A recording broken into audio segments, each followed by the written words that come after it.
आज का विषय जो है, आज का विषय रहेगा, जो लोग विषय लिखते हैं वो लिख सकते हैं। प्रभु या तो गवाही देने के लिए हमें चुनता है, या फिर प्रभु हमें गवाही होने के लिए चुनता है। प्रभु या तो हमें गवाही देने के लिए चुनता है, या फिर प्रभु या तो हमें गवाही होने के लिए चुनता है। ये विषय है आज का। आप ये क्रूस के सेवक आप पढ़ोगे घर पर जाने के बाद, ठीक आहे. इधर देखो क्या हो गया, मैं पढ़ के सुनाता हूं आपको. जे मराठी आहे ते वाचा मराठीमध्ये. हिंदीमध्ये बघा असं लिहिलंय. इस बीच कलीसियाओं में लोगों की संख्या बढ़ रही थी, लेकिन अकाल की स्थिति होने के कारण सभी की जरूरतें पूरी करना श्वार्ट्ज के लिए संभव नहीं हो पा रहा था. अकाल समझते ना आप? अकाल, ठीक है, खाने पीने का ये है, और बारिश नहीं गिरा तो फिर अकाल ही अकाल. ठीक है, तो क्या हो रहा था, कलीसिया में संख्या बढ़ रही थी, लेकिन सबकी जरूरतें पूरी करना इनको नहीं संभव हो पा रहा था. उन्होंने अलग अलग तरीकों से इंतजाम करने की कोशिश तो की, लेकिन वो इंतजाम पर्याप्त नहीं था.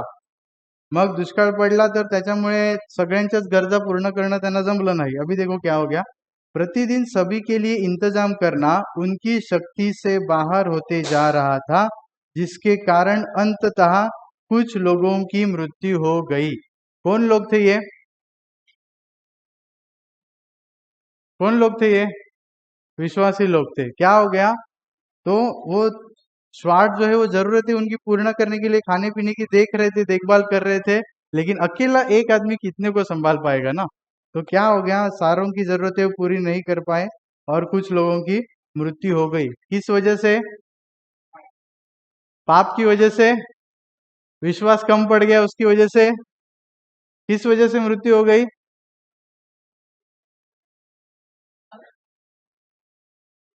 खाने पीने की जरूरतें कम हो गई, खाने पीने का प्रॉब्लम हो गया, इसके लिए कुछ लोगों की मृत्यु हो गई.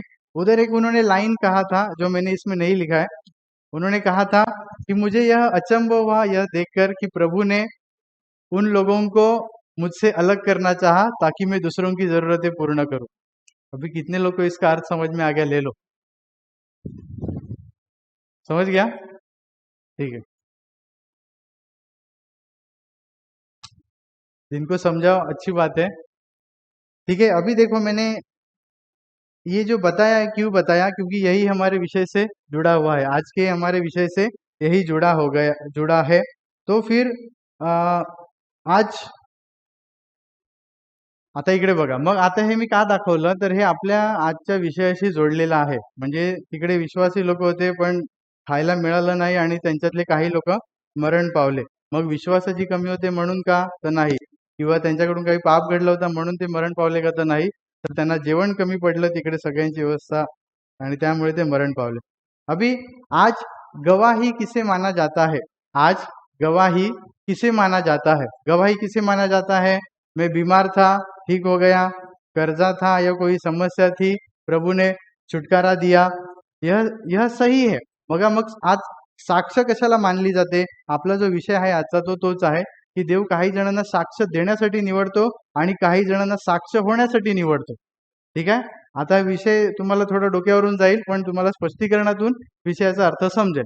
मग तो यह सही है ना, की मग आपण साक्ष कशाला समजतो, की एखाद्याला कोण त्रास होता त्याचं बरं झाला, एखादी समस्या होती ती गेली, मग आपण ह्याला साक्ष समझतो. ये सही है कि ये गवाही है. हम इसके बारे में प्रभु को धन्यवाद भी देते हैं. मतलब यदि हमारी प्रार्थना प्रभु ने सुनी और कुछ समस्या से छुड़ाया, तो वो हो गई गवाही. बरोबर आहे. देवाने आपली एखादी प्रार्थना ऐकली आणि त्याच्यातून आपल्याला सोडवलं, तर ती झाली साक्ष.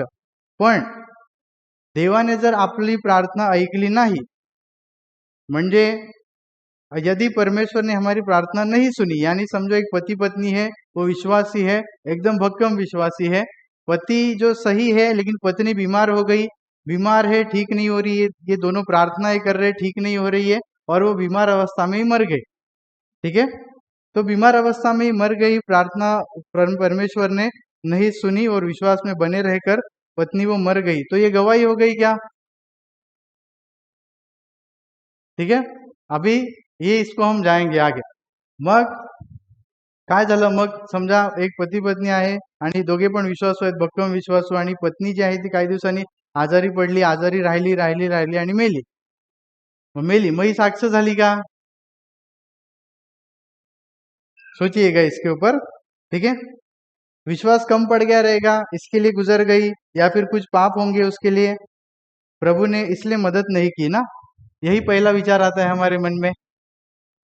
अगर वो पत्नी उसकी मर गई तो पहला विचार क्या आता है मन में कि ये लोग विश्वास में कमजोर थे, इसके लिए बीमार होकर मर गई। दूसरा विचार आता है या फिर इनके घर में या इनके जीवन में कुछ पाप रहेगा, इसके लिए मर गई बीमार होकर। ये विचार आता है पहला, बराबर है। अभी यही परिस्थिति आपके घर में आ गई तो भी आप यही मानेंगे क्या? इस पर सोचिए। एखादी पत्नी त्याची आजारी पडून मरण पावली, आपण विचार करतो त्यांच्या विश्वासात काहीतरी कमी आहे किंवा त्यांच्याकडून काहीतरी पाप झालं म्हणून ती मेली। मग हीच परिस्थिती जर आपल्या घरावर आली तर तेव्हा पण आपण हाच विचार करतो का? यही परिस्थिति हमारे घर पर समझो आ गई कि हमारी पत्नी या हमारा पति जो कुछ भी है वो बीमार होते होते होते मर गई, तो हम हमारे विषय में भी यही सोचेंगे क्या कि पाप के कारण हो गया ऐसा हमारे घर में, या फिर हमारा विश्वास कम पड़ गया इसके लिए ऐसा हो गया, यही सोचेंगे? आज जरा आपको चलाना है, बाद में जाकर मैं आऊंगा लाइन पे, ठीक है। ये ऐसे विचार क्यों बन गए हमारे कि अगर कोई बीमारी से ठीक नहीं हो रहा है, किसी के घर की समस्या नहीं जा रही है, तो फिर जरूर कुछ ना कुछ उसका पाप होगा या फिर उसका विश्वास कम कम होगा, इसके लिए ऐसा उसके साथ हो रहा है। या फिर हमारे घर में जब होता है तब हमारे साथ ऐसा हो रहा है। ये ऐसे विचार क्यों बन गए हमारे? सोचो इस पर। क्योंकि मतलब ठीक किया तो गवाही और ठीक नहीं किया तो नहीं गवाही। म्हणजे बरं केलं देवाने तर साक्ष झाली आणि नाही बरं केलं तर साक्ष नाही झाली। ऐसे विचार का आपल्या मनात झालेले आहेत? अभी मैंने आपको बताया वो पत्नी बीमार होते होते मर गई, तो आप बोले नहीं वो तो गवाही कैसे हो गई, नहीं हो गई। तो ये हमारा नजरिया क्यों बन गया? हे आपलं विचारसरणी का बनली की बरं झालं तर साक्ष, नाही बरी झाली तर नाही साक्ष, ही आपली विचारसरणी का बनली? कारण आपण आपला जो विश्वास आहे ना हा बायबलवर आधारित नाही, हा आपला विश्वास जो आहे हा प्रचारकांवर आधारित आपला विश्वास बनलेला आहे। म्हणून हमारा जो विश्वास जो है वो प्रचारकों के प्रवचन के ऊपर हमारा विश्वास बन गया है, ना कि बाइबल के वचनों के ऊपर हमारा विश्वास बन गया है। इसके लिए हमारा मन इस तरीके से, हमारा विचार इस तरीके से बन गया है। तो कोई बीमार है तो विश्वास की कमी है या पाप में है, इसके लिए, ठीक है। अभी ध्यान देना, इसको मैं समझाते जाता हूँ। आपने 11वां अध्याय पढ़ा इब्रानियों का, ठीक है। अभी निकालो 11वां अध्याय, निकालो इब्रानियों का। 11वां अध्याय काढ़ा था, उसमें से अभी मैं आपको ये समझाने वाला हूँ। 11वां अध्याय में पहला और दूसरा वचन पढ़ना, ठीक है।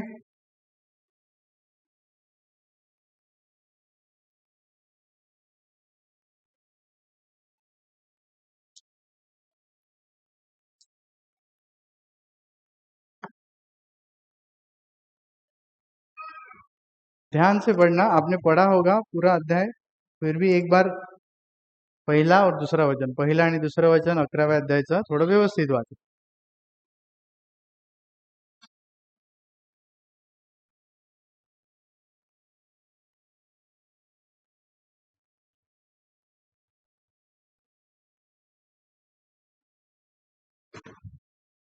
पढ़ लिया?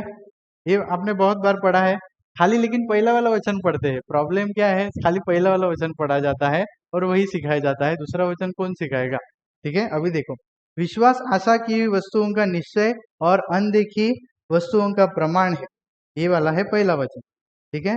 विश्वास हा आशा धरलेल्या गोष्टीविषयीचा भरोसा आणि न दिसणाऱ्या गोष्टींबद्दलची खात्री आहे, हे आहे पहिलं वचन, ठीक आहे। आता दुसरं वचन काय आहे बघा, विश्वासाच्या बाबतीत पूर्वजांविषयी साक्ष देण्यात आली होती, क्योंकि विश्वास के विषय में प्राचीनों की अच्छी गवाही दी गई। अभी आपके सामने, अभी ध्यान देना यहाँ पर, अभी जब वचन में लिखा है कि विश्वास के बारे में, प्राचीनों के बारे में अच्छी गवाही दी गई, अभी आपके आंखों के सामने किसके किसके उदाहरण आते हैं ये वाला वचन पढ़ने के बाद में? बताइए मुझे। विश्वास के बारे में बताया है और बताया है कि पूर्वजों ने, प्राचीनों ने इसके विषय में अच्छी गवाही दी. ठीक आहे. मग काय सांगितलंय की विश्वासाविषयी म्हटलंय आणि काय म्हटलंय, पूर्वजांनी ह्याच्याविषयी चांगली साक्ष दिली. मग आता हे वाचल्यानंतर तुमच्या डोळ्यांसमोर कोणकोणती माणसं येतात? कौन कौन से लोग आते हैं आपके सामने ये वाला वचन पढ़ने के बाद? किसने किसने अच्छी गवाही दी विश्वास के बारे में? Abraham, very good. और नूह, हाँ. और याकूब बोले. Ayub, very good. हाँ. और हनोक, हाँ, वेरी गुड. और दावीद, अच्छा. और वेरी गुड. और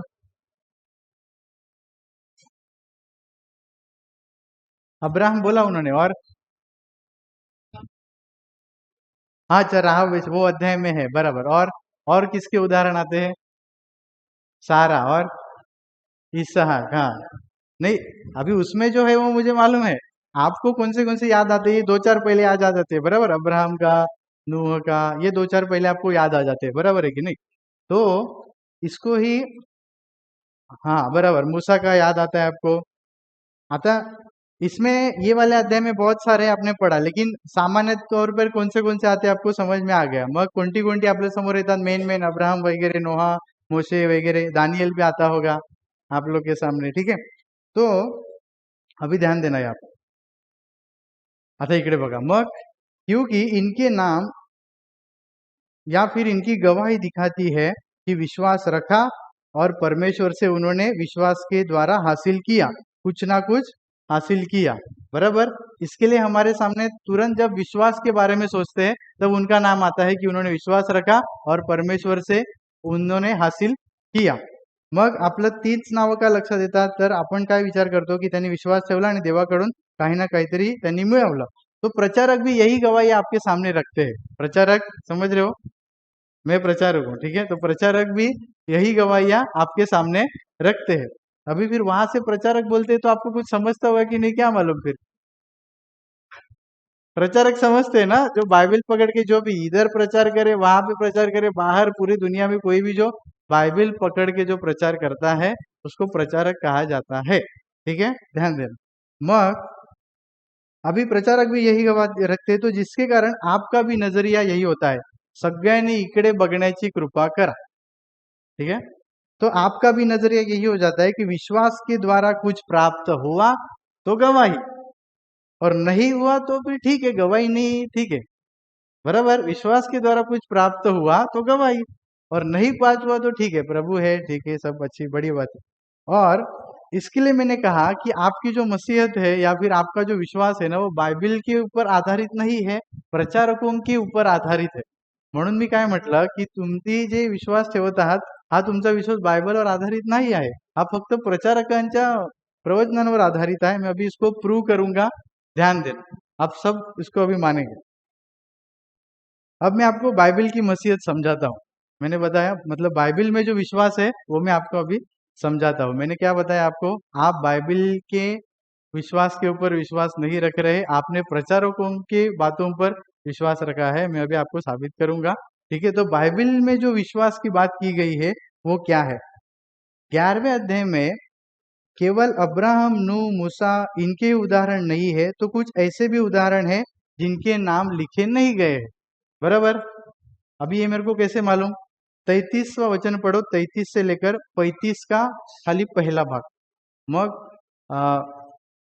हे जे आहे की 11व्या अध्यायामध्ये केवळ अब्राहम, नोहा, मोशे यांचीच फक्त नावे नाही आहेत, तर काही अशीही पण उदाहरणं आहेत ज्यांची नावं लिहिली गेली नाही आहेत. 33व्या वचनापासून 35व्या वचनाचा पहिला भाग फक्त वाचा. 35वें वचन में जिधर है स्त्रियों ने मरे हुओं को जीवित पाया, उधर तक खाली पडना. मग 33व्या वचनापासून 35व्या वचनापर्यंत आपल्याला अशी काही माणसं आहेत ज्यांची नावं लिहिलेली नाहीत, पण त्यांनी विश्वासाद्वारे काय काय मिळवलं है ना. हाँ, देखो अभी मैं पढ़ के आपको सुनाता हूँ. विश्वासी के द्वारा राज्य जीते, नाम लिखा है वहां पे किसका? विश्वासी के द्वारा राज्य जीते नहीं लिखा है. हाँ, हाँ. अभी इसको काट काट के लिखा है आपकी बाइबल में, इसको पूरा कैसे पढ़ना है वो मैं अभी आपको समझाता हूँ, ध्यान देना. आपके इधर लिखा है विश्वास ही के द्वारा राज्य जीते, बाद में लिखा है धर्म के काम किए, बराबर, कॉमा करके लिखा है, देखो। हाँ, तो इसको ऐसे नहीं पढ़ना है, इसको कैसे पढ़ना है, देखो। विश्वास ही के द्वारा राज्य जीते, विश्वास ही के द्वारा धर्म के काम किए, विश्वास ही के द्वारा प्रतिज्ञा की हुई वस्तुएं प्राप्त की, विश्वास ही के द्वारा सिंहों के मुंह बंद किए, विश्वास ही के द्वारा आग की ज्वाला को ठंडा किया, विश्वास ही के द्वारा तलवार की धार से बच निकले, विश्वास ही के द्वारा निर्बलता में बलवंत हुए, विश्वास ही के द्वारा लड़ाई में वीर निकले, विश्वास ही के द्वारा विदेशियों के फौजों को मार भगाया, विश्वास ही के द्वारा स्त्रियों ने मरे हुए को जीवित पाया। ऐसे उसको लिखना था, लेकिन वो आपके इधर कॉमा करके लिखा है, नहीं तो बडा हो जाता, ठीक आहे।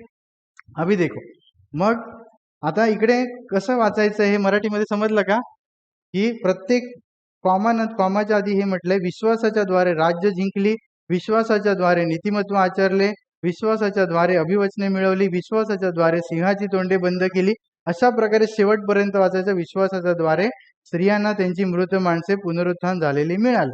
अभी इनके नाम है क्या, नाम है, खाना खाया था आज,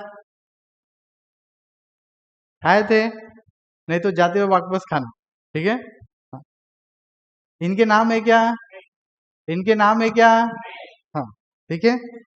पर क्या इनकी गवाही भी इसमें शामिल है, इसकी भी गवाही शामिल है की विश्वास के द्वारा उन्होंने हे हासिल किया, हे हासिल किया। मग त्यांची नावं नाही आहेत, पण तरी पण तिकडे म्हटलंय की विश्वासाद्वारे त्यांनी हे मिळवलं, विश्वासाद्वारे ते मिळवलं, विश्वासाद्वारे असं चांगलं झालं, विश्वासाद्वारे तसं चांगलं झालं, ठीक है।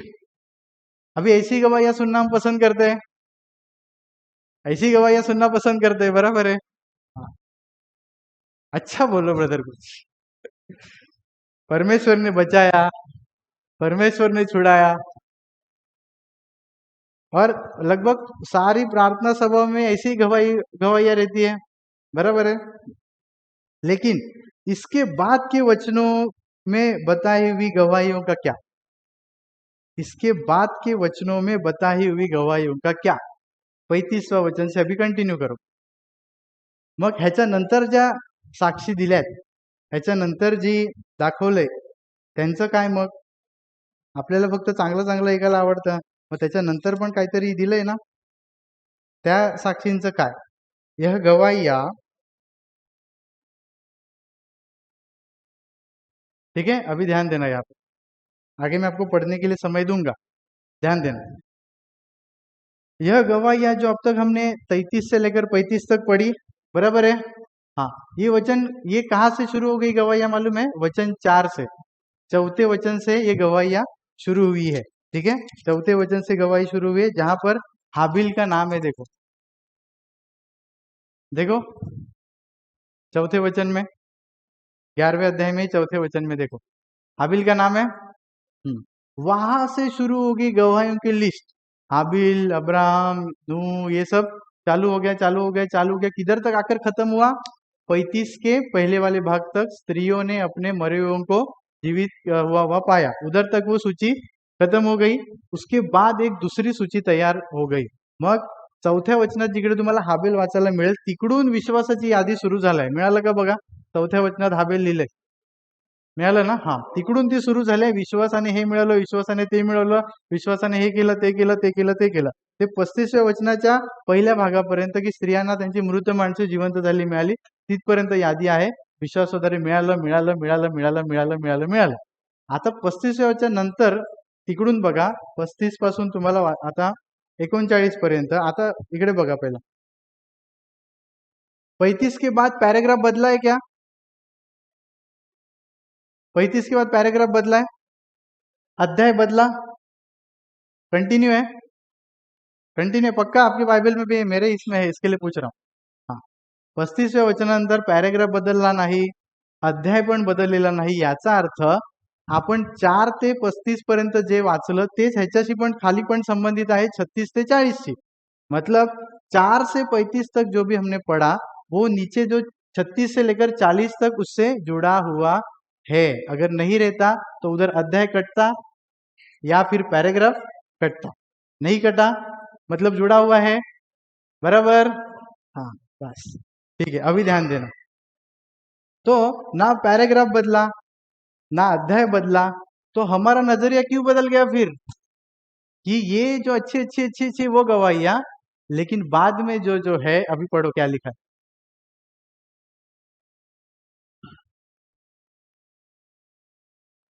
कहां से पढ़ेंगे, समझ गया ना, उस स्त्रियों ने मरे उनको जीवित पाया उसके बाद से पढ़ना। कुठून वाचायचंय तुम्हाला? 35व्या वचनाचा दुसरा भाग, म्हणजे आणखी कित्येकांनी, अशी सुरुवात झाली आहे बघा 35व्या वचनाची तिकडून।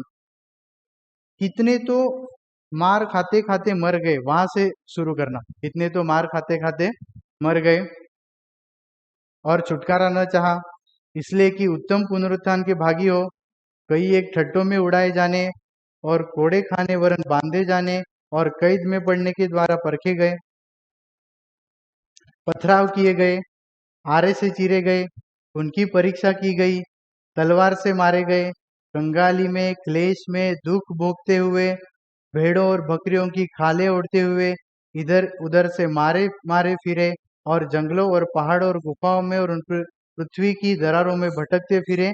संसार उनके योग्य न था, और विश्वासी के द्वारा इन सब के विषय में अच्छी गवाही दी गई, तो भी उन्हें प्रतिज्ञा की हुई वस्तु न मिली। पढ़ा? ये गवाहियां है। अब बताओ, मग ह्या साक्षी आहेत का? अध्याय कशाचा आहे? विश्वासाच्या साक्षींचा। ठीक है, अध्याय किसका है? विश्वास की गवाहियों का। पैराग्राफ बदला? अध्याय बदला नहीं।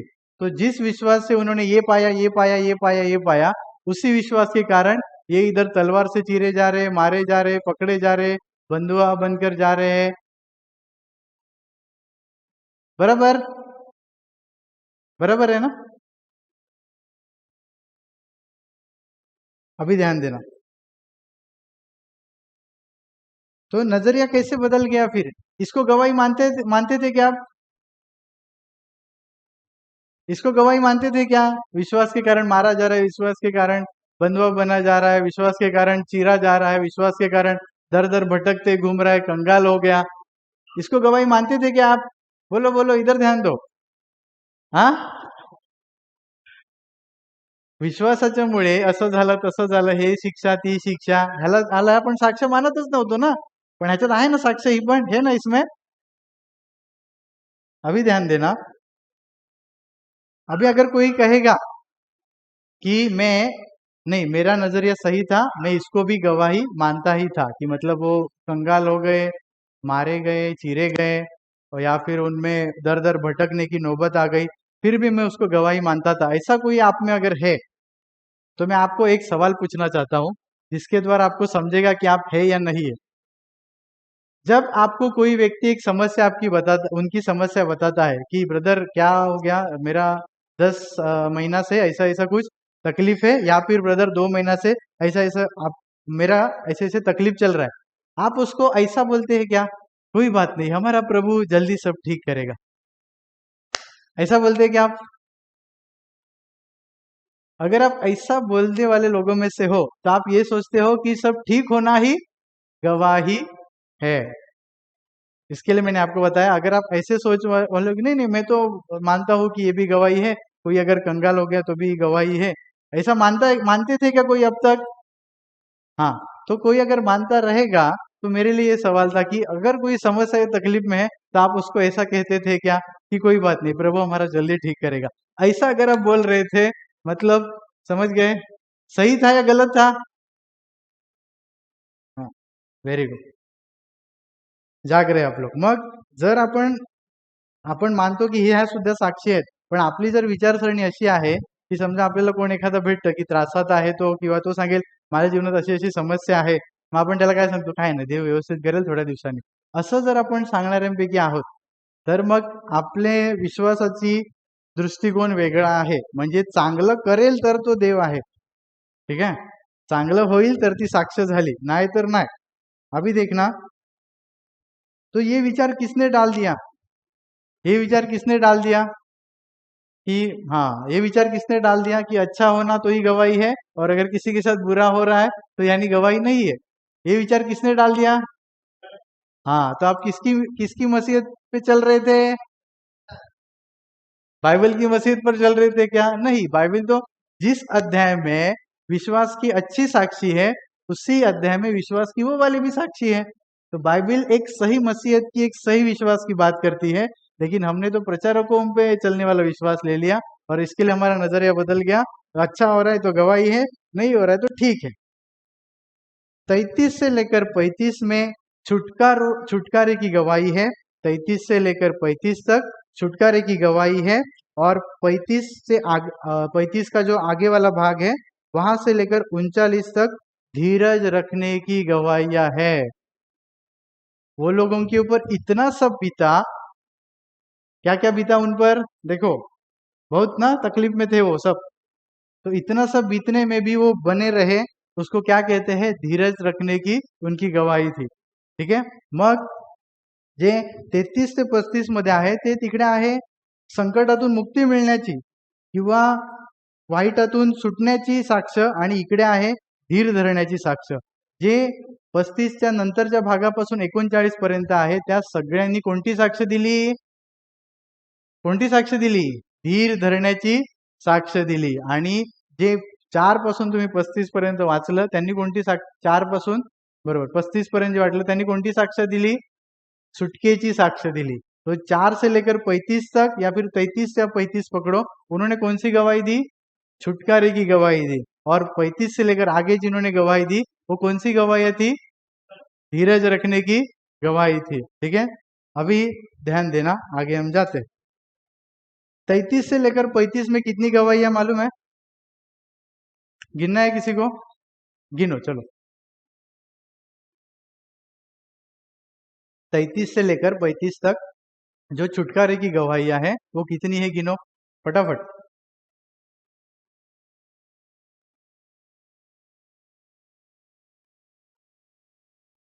33 पासून 35 पर्यंत किती आहे? कौन बोला 10? हाँ, वेरी गुड, 10 है, 10 गवाही है। अभी 35 से लेकर 39 में कितनी है मालूम है? अभी गिनो मत, आपको गिनने के लिए नहीं जमेगा। कितनी है मालूम है? कितनी?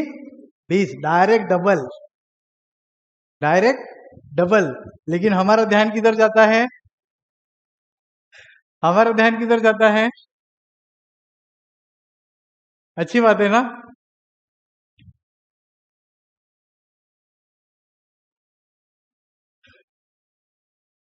अभी 4 से 35 तक अच्छी लगने वाली गवाहियां है, और 35 से 39 तक ठीक है धीरज रखने वाली साधारण गवाहियां है।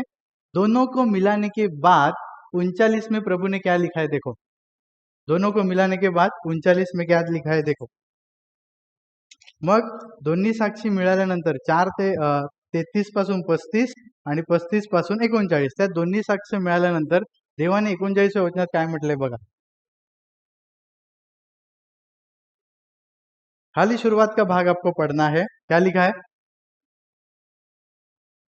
विश्वास ही के द्वारा इन सब के विषय में अच्छी गवाही दी गई। इन सब के में कौन कौन आ गया?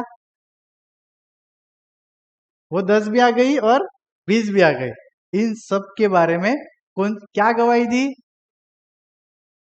अच्छी। हमारे लिए गवाहियां कौन सी अच्छी है?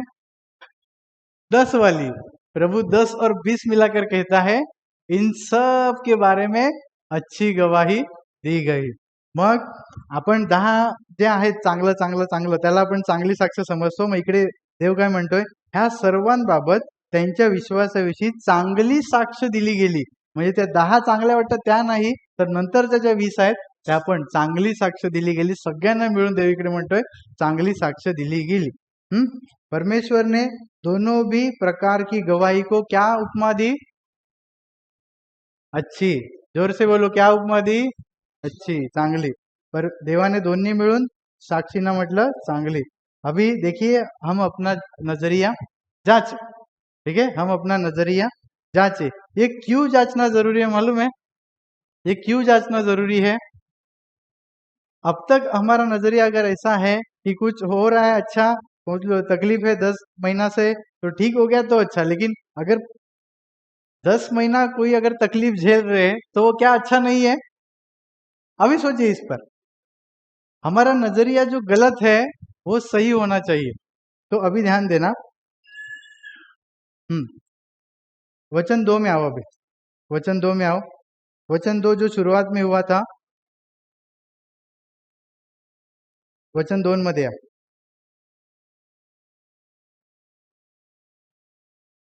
यहाँ पर भी आपको वही शब्द पढ़ने के लिए मिलेगा। क्या शब्द है देखो।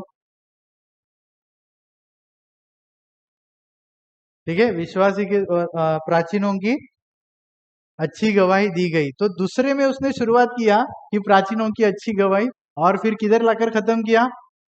39 तक। समझ गया क्या? हाँ।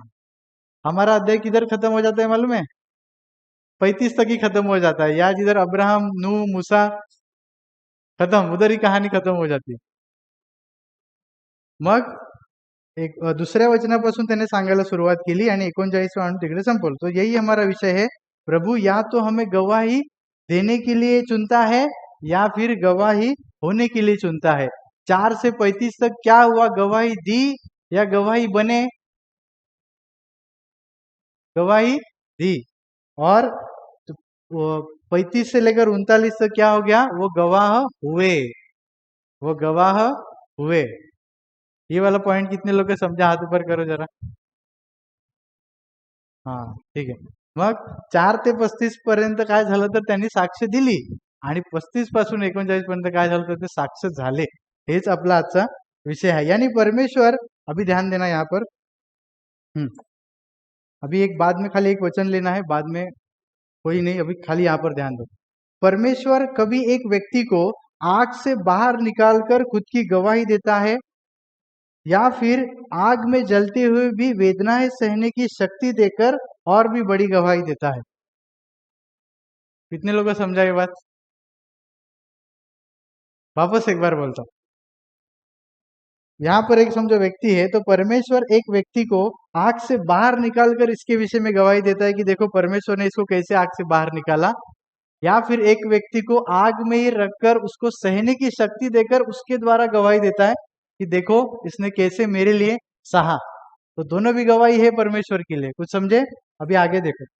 एक को चुनता है सिंहों को मुंह से छुटकारा पाने के लिए, लेकिन एक को चुनता है सिंहों के मुंह का भोजन बनने के लिए। एकाला देव निवडतो सिंहाच्या गुहेतून किंवा सिंहाच्या तोंडातून सुटायला, आणि दुसऱ्याला देव निवडतो सिंहाच्या तोंडाचं खाद्य बनायला. एकाला निवडतो देव आगीतून बाहेर काढून साक्ष द्यायला, आणि दुसऱ्याला निवडतो आगीत राहून, जळत राहून, त्या देवाच्या विश्वासामध्ये स्थिर राहून साक्ष द्यायला. देवाची अशा प्रकारची निवड आहे. म्हणून आपला विषय आहे की देव एखाद्याला साक्ष देण्यासाठी निवडतो आणि एखाद्याची निवड आहे अभी विषय समझ में आ गया? आता विषय समजला का? हाँ, अभी देखो प्रेरितों की काम अध्याय 12 में आओ. प्रेषितांची कृत्य अध्याय 12 मध्ये. अभी विषय आपको समझा रहेगा ऐसी मेरी अपेक्षा है. आता तुम्हाला विषय समजला असेल अशी. प्रेरितो अध्याय 12.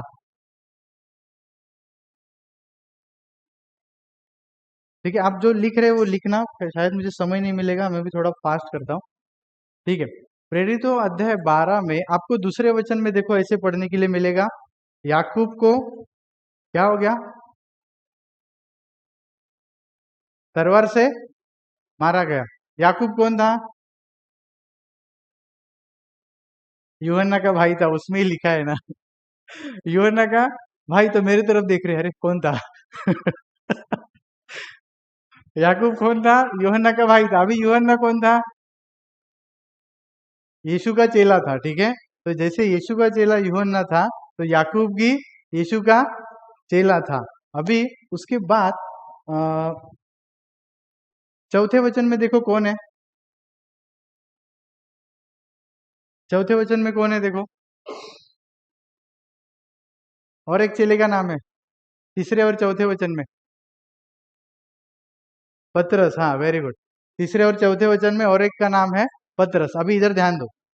मग दुसऱ्या वचनात तुम्हाला याकोब नाव ऐकायला मिळेल, आणि तिसऱ्या आणि चौथ्यामध्ये आहे पेत्र तुम्हाला नाव वाचायला मिळेल.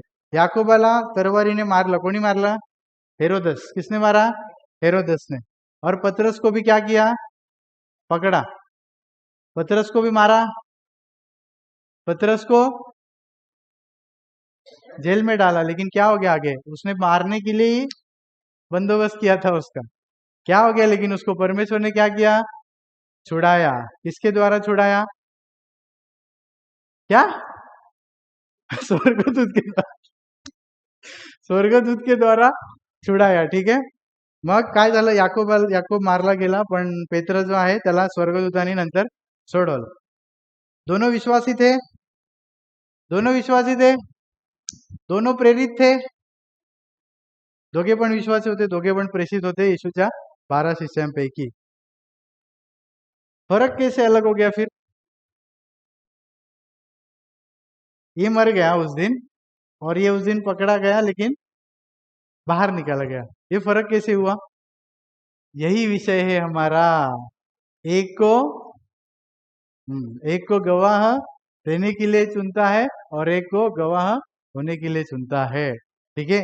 याकूब मरा तो याकूब ने गवाही दी, मर के दिया या नहीं दिया? और पतरस छूटा और पतरस ने गवाही दी कि नहीं, मुझे किसने छुड़ाया?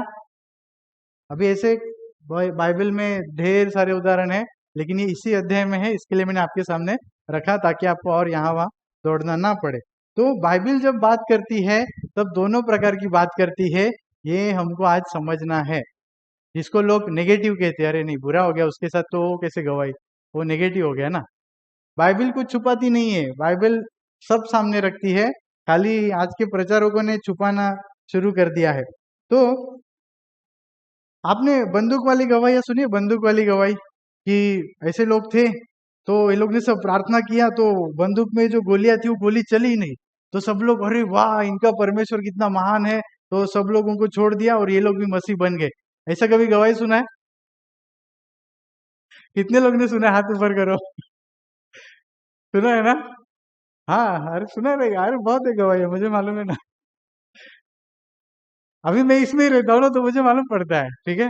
ये कितनी जगह पर ये गवाही ऐसे ही बताई जाती है, मतलब एक नहीं बहुत सारी गवाही ऐसे, जैसे सब लोग थे, उसने बंदूक ताना हुआ था, वो जोर जोर से प्रभु के ऊपर चिल्ला रहे थे कि प्रभु बचाओ, प्रभु बचाओ, प्रभु बचाओ। तो इन्होंने गोली तो मारी लेकिन गोली चली नहीं, तो ये लोग में वो जो आतंकवादी थे उनको टेंशन आ गया, अरे वाह इतना इनका प्रभु महान है, हम भी यीशु का स्वीकार कर लेते।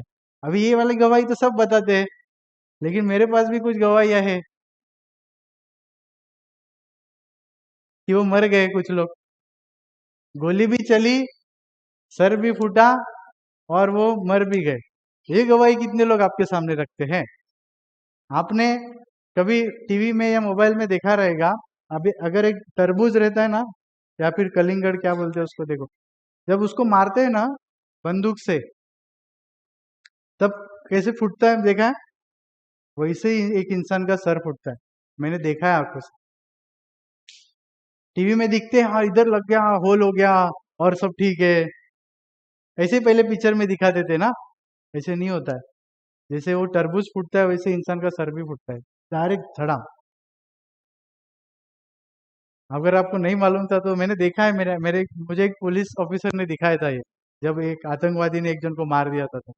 तो ये गवाही सबके सामने, देखो बंदूक नहीं चली, प्रभु कितना महान है, लेकिन ये कौन बताएगा कि गोली भी चली और इंसान की जान भी गई, और वो जो आतंकवादी थे वो भी बदले नहीं, वो और कट्टर हो गए। ये गवाही कौन सामने रखेगा? क्योंकि उन गवाहियों को अच्छी गवाही नहीं समझा जाता है ना, इसके लिए वो गवाही नहीं रखते सामने। लेकिन वो भी गवाही प्रभु के नजरे से कैसी है? कैसी है? मग त्या पण साक्षी देवाच्या दृष्टीने चांगल्याच आहे, देव म्हणतो त्यांनी चांगली साक्ष दिली।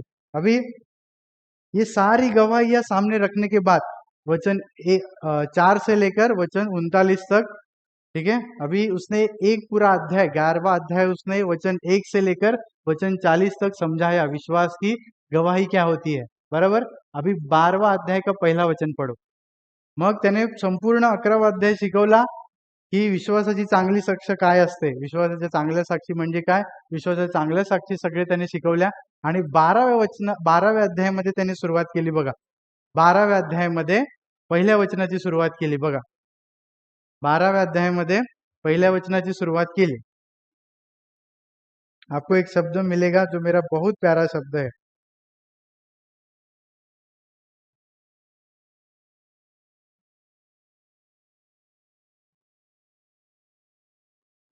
गवाहों का ऐसा बड़ा बादल हमको घेरे हुए है. गवाहों का ऐसा बड़ा बादल हमको घेरे हुए है. कौन सा गवाहों का बादल? कौन सा गवाहों का बादल?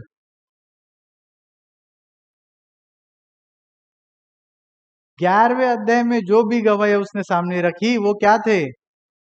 गवाहों का बादल थे. वो क्या थे? गवाहों के बादल थे. हम गलती मुझे लगता है यहाँ पर हो गई, अध्याय काट काट के लिखा है इसके लिए. लेकिन वो गवाहों का बादल उसने 11वें अध्याय में बताया कि ये देखो ये बादल है और ये सारे बादल हमको घेरे हुए है. ये उधर उसने बताया हुआ आहे. मग त्याने तिकडे काय म्हटलंय? एवढ्या मोठ्या साक्षीरूपी मेघाने आपण वेढलेले आहोत. मग एवढ्या मोठ्या साक्षीरूपी मेघ कोणता? तर वचन 1 पासून वचन 40 जे 11व्या अध्यायात त्याने सांगितलं तो साक्षीरूपी मेघ आहे.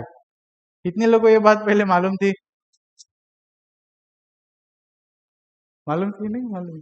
मालूम थी? Very good. नहीं ना? हाँ, नहीं मालूम थी. ठीक है. तो हमको ये सिखाते ही नहीं ना. मैंने इसके लिए बोला 11वां अध्याय उधर अब्राहम नो मूसा तक खत्म हो जाता है प्रचारकों का. बाद में कौन सिखाएगा? ठीक है. अभी देखो फिर अ, बादल दोनों प्रकार के बादल है इसमें. दोनों प्रकार के बादल है. ठीक है. एक मैंने क्या बताया था? छुटकारे वाली गवाहियां है, छुटकारा हुई, और दूसरी है धीरज रखणे वाली गवाहियां. दोनों प्रकार के बादल है.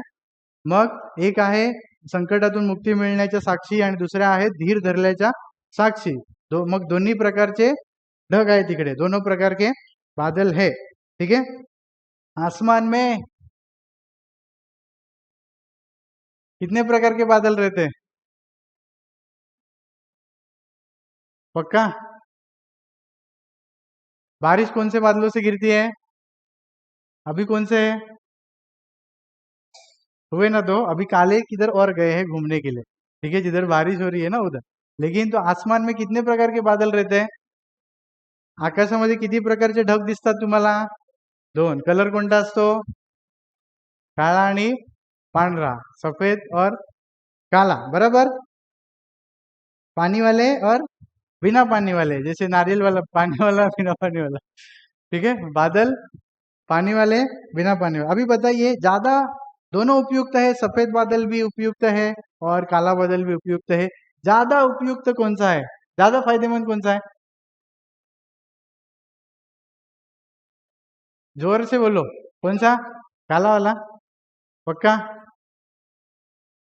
भाई इतना भी अभी आप क्या बोलूं मैं आपको, इतना भी. मैंने बताया दोनों उपयुक्त है, लेकिन ज्यादा उपयुक्त कौन सा है उसमें से? हमारे नजरिए से ज्यादा कौन सा उपयुक्त है? काला वाला. क्योंकि काला नहीं रहेगा तो बारिश नहीं गिरेगा. रे बाबा खाएंगे कैसे? ठीक है. हमारे नजरिए से ज्यादा उपयुक्त कौन सा है? काला वाला बादल जो पाणी से भरा हुआ है. अभी देखना. मग जे काळे ढग असतात त्यातून येते पाणी. आपल्यासाठी दोन्ही उपयुक्त आहेत. जास्त उपयुक्त कोणता आहे? तर काळे ढग ज्याच्यातून आपल्याला पाऊस मिळत असतो. अभी ये भी नहीं मालूम है तो अभी बारिश आने तो रुकना पड़ेगा मुझे. ठीक. अभी देखो आता इकडे बघा. अभी कुछ वचन नहीं निकालना है मेरे ख्याल से, ध्यान देना. ठीक है. तो छुटकारों की गवाहियां सफेद बादल है. छुटकारों की गवाहियां सफेद बादल है. लेकिन धीरज रखने वाली गवाहियां जो कठिन है, घनी है. हमें दिखता है कि अंधकार है इसमें, यानी घनी है. समझो कठिन है. एक अगर समस्या से गिर रहा है तो हमको दिखता है टेंशन वाली गवाहियां है, कठिन है. तो ये वाली कौन से बादल है? काले बादल है. तो सफेद बादल यानी छुटकारों की गवाहियां, और काले बादल यानी धीरज रखने वाली गवाहियां, जिसमें हमें कठिनाइयां दिखती है उन गवाहियों में. और क्या बोल सकते हैं हम? अंधकार दिखता है, यानी टेंशन दिखता है, चिंताएं दिखती है इसके लिए. ठीक है. अभी देखो इसमें विशेष बात क्या है मालूम है? अभी देखिए आसमान में अगर सफेद और काले दोनों बादल देखे कभी आपने एक ही समय में? बारिश के समय दिखता है ये. बरोबर. हाँ. आकाशात बघितलं का? आकाशात बघतच नाही? आसमान में दिखते ही नहीं है लगता है. हाँ ठीक है.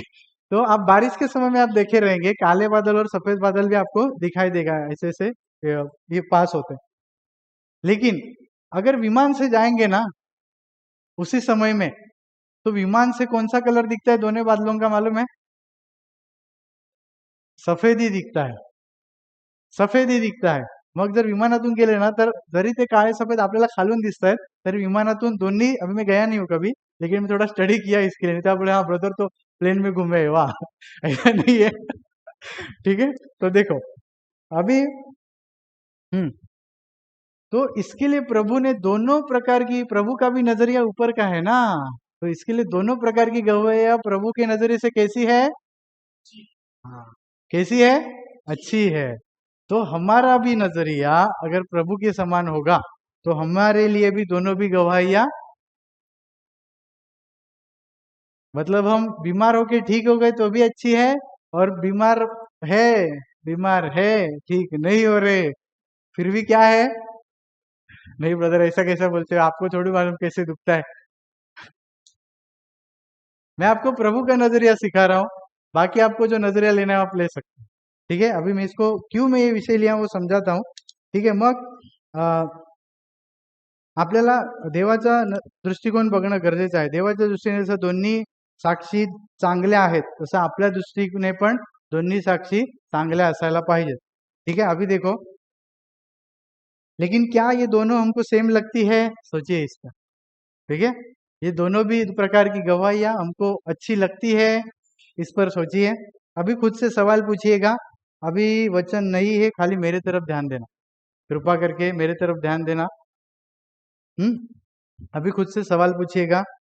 जब आप, मैंने शुरुआत में भी आपको एक ये जो सवाल पूछा वही आपको यहाँ पर मैं दोहरा रहा हूँ. जब आप किसी व्यक्ति को समस्या या तकलीफ में देखते हो, तब क्या उसको आप यह कहते हो कि प्रभु सब ठीक करेगा? पर क्या कभी आपने उसको ऐसे कहा है, प्रभु इस तकलीफ को सहने में आपको शक्ति देता रहे, इसके लिए मैं प्रभु से प्रार्थना करूंगा? ऐसा कभी हम कहते हैं लोगों को? आपण लोकांना हे सांगतो की तुमच्या जीवनात ही समस्या आहे, देव ठीक करेल. हा, देव आपला चांगला आहे, देव ठीक करेल. पण कधी आपण लोकांना असं सांगतो का की ही जी समस्या तुमच्यावर आली आहे ती सहन करण्याची शक्ती तुम्हाला देवाकडून मिळत राहावी म्हणून मी तुमच्यासाठी प्रार्थना करेल, असं आपण सांगतो का? विचार कर. और ये नजरिया एक तरफी होने के कारण जो है ना, हमें दूसरों के दुख का एहसास ही नहीं बचा है. हमारा नजरिया कैसा है? प्रभु ठीक करेगा ना इसको. लेकिन अगर हम सोचेंगे कि अगर वो 10 साल इसी तकलीफ में रहा तो उसके मन पर क्या बीतेगी, ये दर्द आपको कभी भी महसूस नहीं होगा. अगर आपने उसको बोल दिया एक बार, प्रभु हमारा सब ठीक करता है, कोई टेंशन नहीं, आपने उसको कह दिया, आप बोलेंगे मैंने उसका विश्वास बढ़ाया, लेकिन उसके दर्द का अनुभव आपको कभी होगा? वापस होगा? नहीं होगा. लेकिन अगर आपको ये मालूम है कि प्रभु दोनों प्रकार की गवाहियां रखता है, तब आपको उसके दुख का भी एहसास रहेगा. मग जेव्हा आपल्याला दुसऱ्यांच्या दुखण्याकडे आपलं जर बघण्याचा दृष्टिकोन असा असेल की देव बरं करेल, काय काळजी न करू, आपल्याला दुसऱ्यांचं दुःख कधीच समजून नाही येणार. पण जर आपला दृष्टिकोन बदलला की देव दोन्ही प्रकारच्या साक्षी ठेवतो, तरच आपण दुसऱ्यांचं दुःख आपल्याला समजून येईल. अभी देखो, शैतान ने अयुब के विषय में कहा था परमेश्वर को, अरे तूने उसको सब कुछ अच्छा दिया है, सब उसका भला चंगा चल रहा है, इसके लिए ना वो तेरे को मानता है, इसके लिए वो तेरी आराधना करता है. ऐसे शैतान ने परमेश्वर को कहा था अयुब के विषय में. कितने लोग को मालूम है ये बात? हाँ ठीक है, प्रभु को धन्यवाद है. तो मेरा ये पॉइंट बताने का कोई मतलब रहेगा. तो देखिए इधर क्या हो रहा है, तो परमेश्वर ने अयुब के विषय में परमेश्वर को गारंटी थी कि मैं उसको सब कुछ अच्छा दे रहा हूँ, इसके लिए नहीं, लेकिन इसका मन ही मेरे प्रति उतना है, इसके लिए वो मुड़ेगा नहीं और मेरे में बने रहेगा. कि ऐसा प्रभु आपके विषय में गवाही दे सकता है क्या? इस पर सोचिएगा. एक ही क्षण में अगर सब कुछ निपटा लिया, यहाँ पर घर पर जाने के बाद आप देखो आपका सब कुछ तबाह हो गया, तो फिर भी आप क्या, आपके मुंह में प्रतिसाद रहेगा, आपके हृदय में क्या भावनाएं रहेगी? अगर आप अभी यहाँ पर हो, मैं कभी आपको पूछने वाला था, अच्छा वो भी याद आया, अभी आप यहाँ पर हो, आपको घर पर जाने के बाद मालूम पड़ा आपके घर का सारा सोना जेवर सब पैसा सब चोरी हो गया है. कितने लोग सोचेंगे प्रभु मैं तो प्रार्थना में गया था, ऐसा कैसे हो गया? ये दिखाता है कि हमारा नजरिया कैसा है कि सब कुछ ठीक है मतलब ठीक है, और अगर कुछ चोरी हो गया सब कुछ में तो बर्बाद हो गया, मतलब अरे ये थोड़ी ना गवाही है. सोचिए इस पर. आपका नजरिया किस प्रकार का होगा? उसके बाद परमेश्वर ने प्रार्थना सुनी, इसके लिए हम गवाही देते हैं, बराबर। लेकिन अभी समझो अभी एक व्यक्ति है, उसको समझो 10 साल से बच्चे नहीं हुए, उसने उसको 10 साल के बाद बच्चा हो गया, मतलब वाह प्रभु धन्यवाद। लेकिन अगर और एक व्यक्ति है जिसको 20 साल से नहीं हुए, क्या हम उसको ऐसा देखते हैं, अरे नहीं इसके जीवन में कुछ ना कुछ पाप रहेगा, या फिर परमेश्वर इसकी नहीं सुन रहा है, ऐसा ही देखते हैं ना? सही है नजरिया? सोचिए, प्रभु की वो भी गवाही प्रभु के लिए क्या है, क्या है? लेकिन हमारा नजरिया क्या, अरे वो तो अनसक्सेसफुल है, मतलब वो विश्वास में इतना नहीं बढ़ा है, इसके लिए यही तो सिखाते हैं ना बाहेर। मग कोणाला मिळाला देवाकडून तर ठीक, नाही मिळाला तर म्हणजे हा विश्वासात कमजोर आहे, ह्याच्या जीवनात काहीतरी पाप है, ऐसा आपलं असते। अभी देखो, जिस यीशु के पीछे हम चल रहे हैं, उसने एक प्रार्थना की थी प्रभु के पास, प्रभु जी हो सके तो ये वाला प्याला मुझसे, क्या उसकी प्रार्थना सुनी गई थी? क्या उसकी प्रार्थना सुनी गई थी? और एक बात, और एक बात, और एक बात, नंतर बोला, और एक बात, जब वो क्रूस पर था, उसने क्या कहा था? एलोई एलोई लमा सब खतनी, हे प्रभु, तूने मुझे तूने मुझे, अगर उसके ऊपर ये नौबत आ सकती है, तो हम पर नौबत आने के बाद अगर हम ढह जाते रहेंगे, तो सोचिए हम प्रभु के पीछे चल रहे हैं या नहीं चल रहे। हमारी प्रार्थनाएं जब कुछ सुनी नहीं जाती है, तब अगर हमारा विश्वास ढह जाता होगा, तो सोचिए हम यीशु के पीछे चल रहे या नहीं चल रहे। येशूची पण प्रार्थना ऐकली गेली नाही ना, मग जर आपण त्याच्या मागे चालतोय, तर आपल्या पण काही प्रार्थना नाही ऐकल्या जाणार, ह्याविषयी आपली तयारी असली पाहिजे, तर आपण म्हणू शकतो की आपण येशूच्या मागे चालतोय। ज्याप्रमाणे त्याला अनुभव आला की देवा तू मला त्यागलंस का, हे त्याने विचारलं, मग तसा अनुभव आपल्याला जर आला काही बाबतीत, तर आपण स्थिर राहणार की काय करणार, ह्याच्यावरती विचार करा। और जो बाहर बताए जाते हैं मसीह हो गए तो दुख नहीं आएगा, वो लोग क्या करते हैं, आपसे मसीह इतिहास छुपा कर रखते हैं, मसीह इतिहास छुपा कर रखते हैं कि क्या क्या हुआ था 2000 सालों में, आपसे छुपा कर रखते हैं। आपको गुस्सा आएगा उनके बारे में? आना चाहिए, क्योंकि आपकी आत्मा के साथ खिलवाड़ किया गया आपसे इतिहास छुपाकर।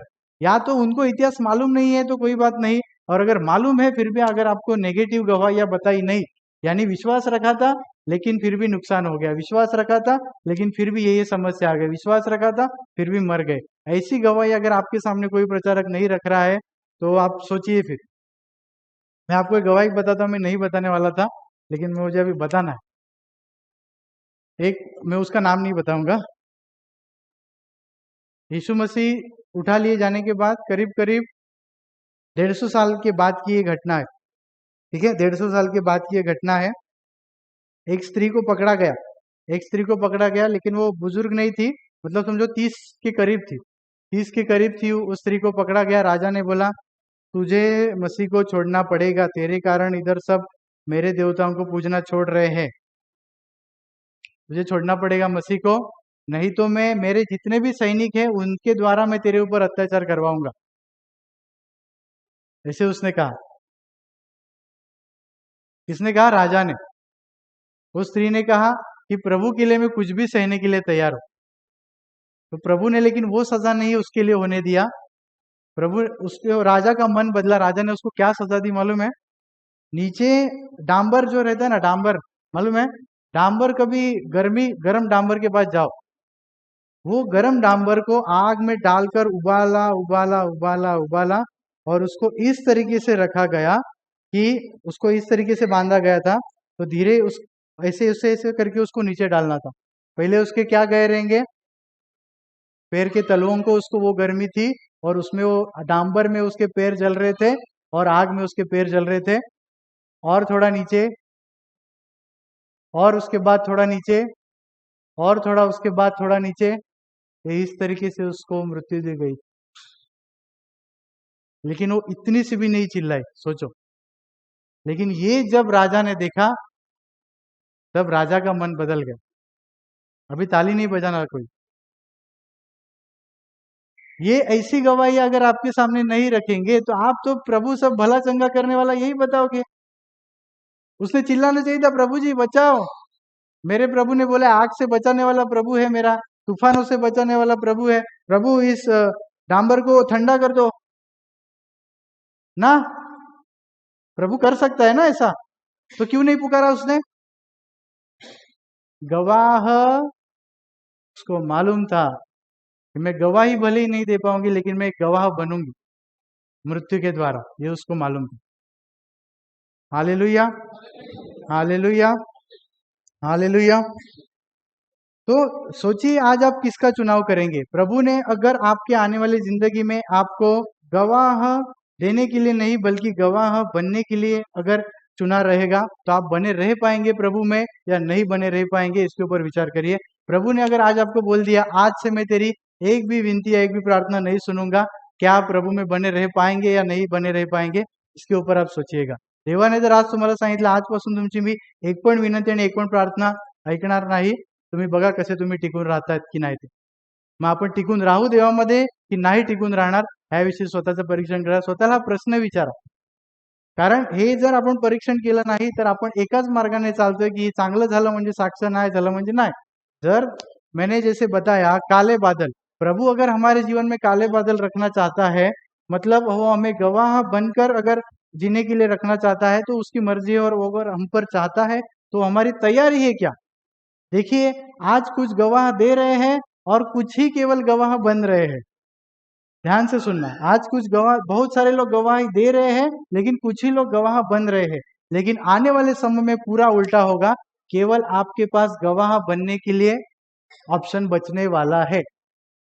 आता लोक साक्षी देतात आणि काहीच लोक फक्त साक्षी बनतात, पण येणाऱ्या दिवसात प्रत्येकावर ही वेळ येईल तेव्हा फक्त आणि फक्त साक्ष बनण्याचा मार्ग असेल, साक्ष देण्याचा नहीं। समझा ये बात?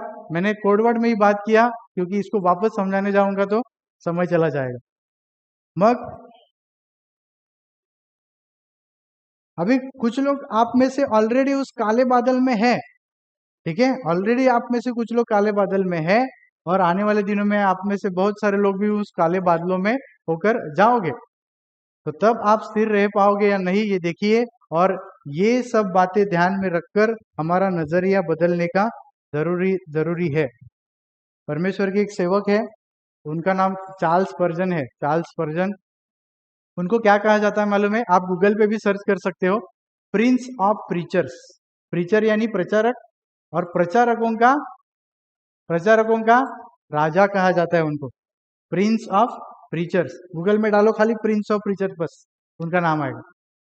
सोचो आदमी कितना बड़ा रहेगा, 1800 सदी में होकर गया वो आदमी, प्रिंस ऑफ प्रीचर कहा जाता है। उनकी खुद की पत्नी 10 साल बीमार थी, 10 साल उन्होंने खुद वो पत्नी की सेवा करते थे, घर का काम करते थे और प्रचार करते थे, फिर भी उनको नाम क्या था? प्रचारकों का राजा। सोचिए क्या सेवा थी। अभी और एक जन का मुझे याद आ रहा था लेकिन ठीक है। ये ऐसे होता है, तो लोग बोले अरे इनकी पत्नी बीमार है, ऐसे थोड़ी हो गया, फिर ऐसे ही उनको नाम पड़ा क्या? ये साधारण लोगों ने नाम नहीं लिखा है, सब बड़े बड़े लोगों ने उनको नाम लिखा था। ये सचमुच में ऐसा नहीं था कि उन्होंने सेवा की है इसके लिए नाम रखा, नहीं। प्रभु ने उनमें प्रचार करने की उतनी सामर्थ्य दी थी, इसके लिए उनका नाम वैसे रखा गया था। और ये हो गया, ठीक है, अभी समय कम है, मैं बताने वाला था। तो मेरी आपसे विनती है आज से कि आपका नजरिया बदले। आज से ना केवल हम छुटकारों की गवाहियों पर ध्यान लगाए बल्कि धीरज रखने वाली गवाहियों पर भी ध्यान दें, और उनके प्रति भी हमारा नजरिया कैसा हो? क्या हो नजरिया? प्रभु के नजरिए में कैसे है गवाहियां? तो हमारा नजरिया भी कैसा हो? तो अच्छा हो, ठीक है।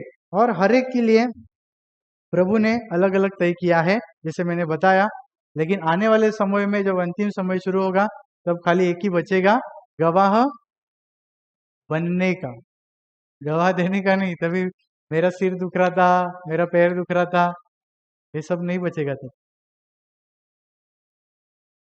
तो देखिए आप आज इस मीटिंग में है, और मेरा इस मीटिंग का एक ही उद्देश्य है कि आप ऐसे देखकर दौड़े। बाहर आपको ऐसे चलने के लिए, ऐसे दौड़ने के लिए बताया जाता है। मैं आपको सिखाता हूं, आप ऐसे देखकर दौड़े। आने वाले समय की तरफ और प्रभु की तरफ आप देखकर चलते रहे, दौड़ते रहे, तो आप एक सही आत्मिकता में बने रह पाओगे। आप यहाँ पर देखकर चलते रहोगे, दौड़ते रह पाओगे ऐसे, तो कुछ नहीं होगा। और मीटिंग का यही मकसद रहता है मेरा, इसके लिए मैं यहाँ पर ऐसे ही विषय सिखाता हूँ। अभी आप इसको कोई बोलते नहीं, हमारा तकलीफ के विषय में बात नहीं किया, मैंने डायरेक्ट आपके तकलीफ के ऊपर की बात कर दी। समझा आपको? क्योंकि मैं चाहता हूँ उधर देखकर दौड़े ना। अगर आपको यहाँ पर दौड़ के सिखाऊंगा तो आप यहाँ पर ही रहेंगे फिर। तो तो आज आपको समझ में आया रहेगा, ऐसी मेरी अपेक्षा है। प्रभु गवाह बनने के लिए भी चुनता है, गवाही देने के लिए चुनता है, और गवाह होणे के लिए भी चुनता है, यानी गवाह बनणे के लिए भी चुनता आहे. मग देव आपल्याला साक्ष देण्यासाठी पण निवडतो आणि साक्ष होण्याकरता पण निवडतो. येणाऱ्या दिवसात आपल्याकडे फक्त एकच पर्याय पुरेल, साक्ष होऊन जगण्यासाठी. तो ये वचन समझने के बाद, इस अध्याय को समझने के बाद हमारा नजरिया बदले, लोगों के तरफ देखने का, लोगों के दर्द की तरफ, लोगों के नुकसान की तरफ देखने का और लोगों की समस्याओं की तरफ देखने का हमारा नजरिया बदले, ऐसी मेरी अपेक्षा आहे. तर मग आज जेव्हा हे आपण वचन ऐकलं, तेव्हा आजपासून आपल्याला लोकांच्या दुःख आणि लोकांची समस्या पाहण्याकडे आपला दृष्टिकोन बदलला गेला पाहिजे. और ना केवल हमारा दृष्टिकोन बदले, बल्कि अब हम उस तरीके से प्रार्थनाएं करने वाले भी बने कि प्रभु, आज इस पूरे संसार में जो भी आपके नाम के कारण सताए जा रहे हैं, जो भी एक गवाह बनकर जी रहे हैं, समझ रहे हो मुझे क्या कहना है? जो प्रभु के कारण दुख उठा रहे हैं या फिर प्रभु ने उनके जीवन में कुछ मकसद से समस्या या तकलीफ रखी है, उन सभी के विषय में हम प्रभु से प्रार्थनाएं करने वाले बने, ऐसी भी मेरी अपेक्षा है. अगर आज से आप दूसरों के लिए प्रार्थना नहीं करोगे, वो एक अच्छी गवाह बने रहे इसके लिए, और वो जो कुछ भी प्रभु के कारण सताए जा रहे हैं उसके लिए आज से अगर आप उनके लिए प्रार्थना नहीं करेंगे, तो उस वक्त आपके लिए भी शायद कोई प्रार्थना करने वाला रहेगा कि नहीं मुझे मालूम नहीं. आपकी प्रार्थनाएं इकट्ठा हो रही है, ध्यान में रखना. तर माझी अपेक्षा आहे की आजपासून आपलं दुसऱ्यांच्या दुःख आणि समस्याकडे बघण्याचा दृष्टिकोन बदलावा, त्यांचेही दुःख आणि समस्या आपण समजून घेणारा बनावं, आणि जे कोणी येशूच्या नावासाठी त्रास किंवा दुःख सहन करत आहेत त्यांच्यासाठी आपण प्रार्थना करणारा बनावं, आणि जे काही देवाच्या एका उद्देशाने एखाद्या त्रासात, आजारात किंवा समस्यात आहेत त्यांच्यासाठी आपण प्रार्थना करणारा बनावं, अशी माझी अपेक्षा आहे आजच्या प्रवचनानंतर. ठीक है, आपको विषय समझ में आया रहेगा ऐसी मेरी अपेक्षा है. ठीक है, खड़े रहेंगे प्रार्थना करने के लिए. और अगर आप लोग का बाइबल से कोई सवाल है तो आप उधर दान ट्रांसफर में लिख के देना. अगली बार की मीटिंग, अगली बार रविवार को आएंगे तो भी लिख के देंगे तो भी चलेगा, मतलब अगले रविवार को. हाँ, क्योंकि उसके अगले रविवार को हम उसका जवाब देने वाले हैं.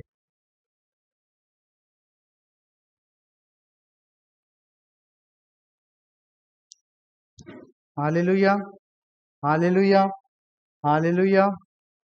हे पिता परमेश्वर, आज के वचनों के द्वारा आपने हमारे सामने जो आपका नजरिया है गवाहियों की तरफ देखने का, वो आपने समझाया है. पिता, आज से हमारा भी वही नजरिया बने. हमारे सामने ना केवल वही गवाहियाँ अच्छी रहे जो छुटकारे की है, बल्कि वह भी गवाहियाँ हमारे सामने अच्छी बने जो धीरज रखने वाली गवाहियाँ है. प्रभु, जिस किसी भी गवाह की रूप में आप हमें इस्तेमाल करना चाहते हो पिता, उस रूप में हम इस्तेमाल हो सके ऐसा अनुग्रह हम पर कीजिएगा. और प्रभु, आने वाले समय में भी हम जिस किसी भी गवाह के रूप में आप हमें इस्तेमाल करना चाहते हैं और जिस किसी भी योजना में लेकर आप हमें लेकर चलना चाहते हैं, उसमें हम स्थिर रह पाए और आपके अनुग्रह से उस जीवन की गवाही हम देते रह पाए जो जीवन आपने हमें दिया है. ऐसा अनुग्रह हम पर कीजिएगा. यीशु के नाम से यह प्रार्थना मांगते हैं, आमीन.